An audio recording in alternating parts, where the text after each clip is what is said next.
Hello Joyful Geniuses, welcome to this week's Joyful Genius Live. Sorry for the slight delay, everything is now fully powered up and ready to go. So, today's Joyful Genius Live. Well, actually, before I start, who am I? What am I here for? I'm Andrew Horder, founder of Joyful Genius Coaching, and I've been helping solo practitioners, coaches, consultants, therapists, healers, people like that to understand where their genius lies and how to take that out into the world and make some money out of it. Been doing that for the last decade or so, thoroughly enjoying it. It is my joyful genius. And I'd really love for you to be finding yours.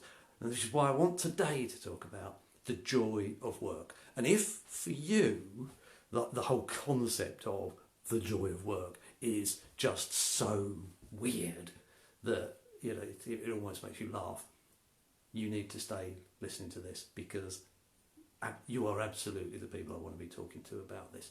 The world tells us that work's not allowed to be fun, don't they? That is nonsense. We are far better at our work when we're having fun doing it. And we're much more fun to be around, so it's a much more pleasurable experience for people to work with us, which means they're more likely to engage us.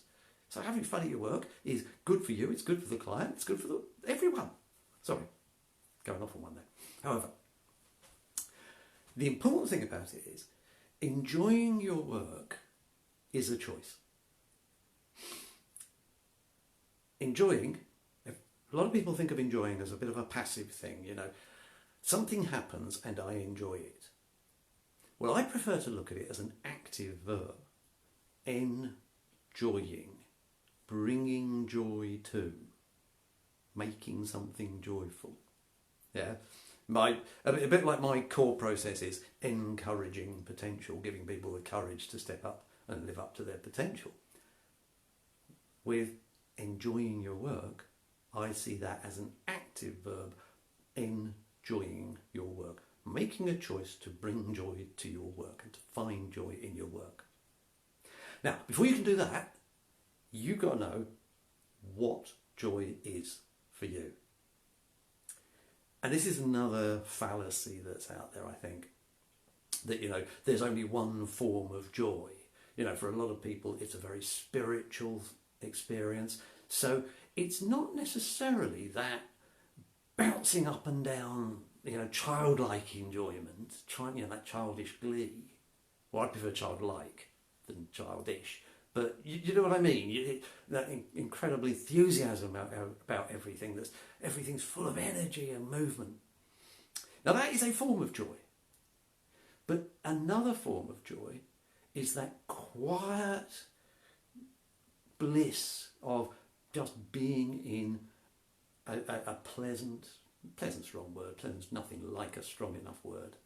But being in that fantastic environment that just feels right. There's such a joy in that. And that doesn't require you to bounce up and down and clap people on the back and tell jokes and be the life and soul of the party. That maybe isn't your kind of person. But there's no less joy in that sitting there. For me, there's an immense joy in sitting in the garden in the sunlight, feeling the warmth of the sun on me as I write my blogs or just contemplate. There's immense joy in doing just that. Yeah. So the kind of joy that you bring to your work doesn't have to be the same as everybody else's. That's the point I'm trying to make here. Your joy can be a quiet joy. Your joy can be an exuberant joy. That's fine. Because joy is an incredibly personal thing. It's a deeply personal thing. Each individual's way of experiencing joy is different, possibly even at different times. But the great thing about joy is it is also infectious. When you're around somebody who's experiencing joy, it's very hard not to be infected by that joy. And the way it kind of works is it kind of cross-fertilises. Somebody who's quiet in their joy can spark off an exuberant joy in somebody else. And somebody who's exuberant in their joy can spark off a quiet, calm joy in somebody else. Have you ever been working in an office or involved on a project where there was somebody on that work who just so clearly enjoyed the work, whether they were bright and cheerful about it or whether they were quiet and calm about it, you just knew they were enjoying their work. They were bringing joy to their work. Yeah? And suddenly everybody around them starts to exhibit those signs of joy, whether that's loud or quiet joy.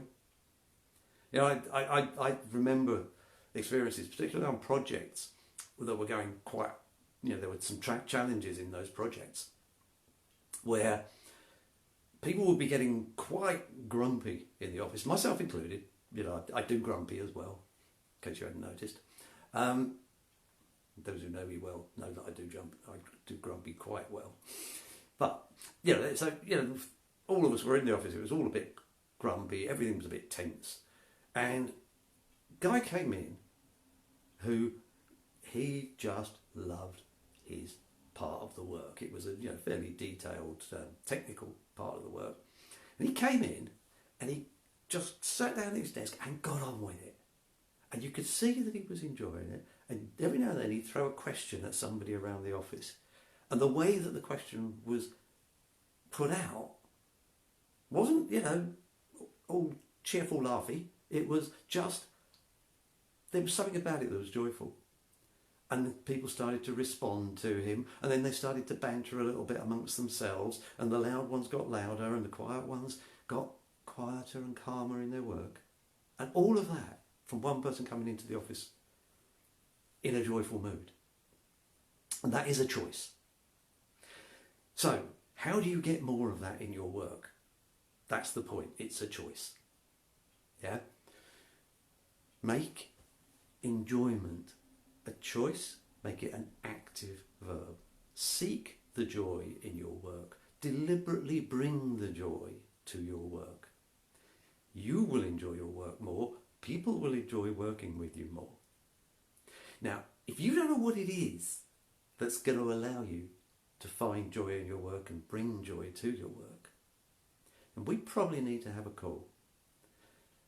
And first thing to do is to watch my Mojo video. It's for people whose work has become dull, unjoyful. They've lost their mojo. And it will explain to you, using a sort of made up case study, because I can't obviously do case studies of my specific clients because it's all private stuff. But it will explain to you how you can bring joy to your work by truly understanding who you are at your core. I'm not going to tell people how to show up. I'm not going to tell people that to be joyful you've got to be exuberant, or to be joyful you've got to be calm. That's for you as an individual to find out what's for you. But I would love for you to watch that video. I would love for you to book on the call that's invited at the end of that. Quick 15-minute call to just see where you're at and see what can be done. And I bet there's something. I didn't give you the link, did I? The link is www.joyfulgenius.com/mojo. I'd love to be talking to you. I would love to have a chat with you about how you can enjoy your work. Until next week, keep up the great work.